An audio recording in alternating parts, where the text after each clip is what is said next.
യമനിലെ രാജ്ഞിയായ ബൽക്കീസ് റാണിക്കൊരു കത്ത് ഹുദ്ഹുദ എന്ന് പറയുന്ന പക്ഷിയുടെ അടുക്കൽ, മരക്കൊത്തൻ്റെ അടുക്കൽ മഹാനായ സുലൈമാൻ നബി അലൈഹി സ്വലാം കൊടുത്തേക്കാണ്. അങ്ങനെ കത്ത്, ബൽക്കീസിനുള്ള കത്ത് കൊടുത്തിട്ട് സുലൈമാൻ നബി അലൈഹി സ്വലാം ചോദിച്ചു ഹുദ്ഹുദനോട്, ഒറ്റക്ക് പോകാൻ ധൈര്യമുണ്ടോ എന്ന്. ആ സമയത്ത് മഹാനായ സുലൈമാൻ നബിയോട് പക്ഷി പറയണ, സൈനാധിപന്മാർ തന്നെ 10000, ഒരുത്തൻ്റെ കീഴിലുള്ളതോ 100,000. സൈന്യങ്ങളിലതുപോലാണ് ബൽക്കീസിൻ്റെത്, അതുകൊണ്ട് ഒറ്റക്കെങ്ങനാ പോകുന്നത്.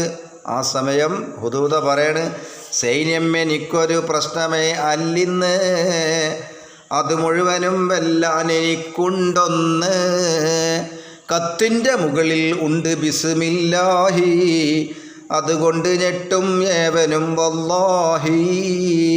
വിറക്കുന്നതാണതുകൊണ്ട് ഏതൊരു രാഷ്ട്രവും, കോടിക്കണക്കിന് മാർച്ച് ചെയ്താൽ സൈന്യവും, ഒറ്റക്ക് തന്നത് കൊണ്ട് പോകും ഞാനും, റബ്ബിൻ്റെ തുണമതിയുണ്ട് എനിക്കീമാനും.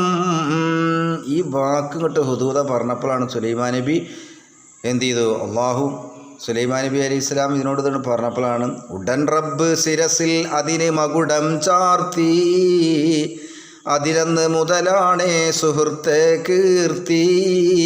ഒരു നീണ്ട പൂ അതിനിന്ന് തലയിലുള്ളത്, സമ്മാനമായി റബ്ബന്ന് നൽകിയതാണത്. കണ്ടോ, അപ്പോൾ സമ്മാനമായിട്ട് അള്ളാഹു കൊടുത്തതാണ്. ഇത് ഹുദ്ഹുദ പറഞ്ഞപ്പോൾ എൻ്റെ റബ്ബ് ഉണ്ടിച്ച് പേടിച്ചാൽ ആരെയും പേടില്ല പറഞ്ഞപ്പോഴേ ഇത്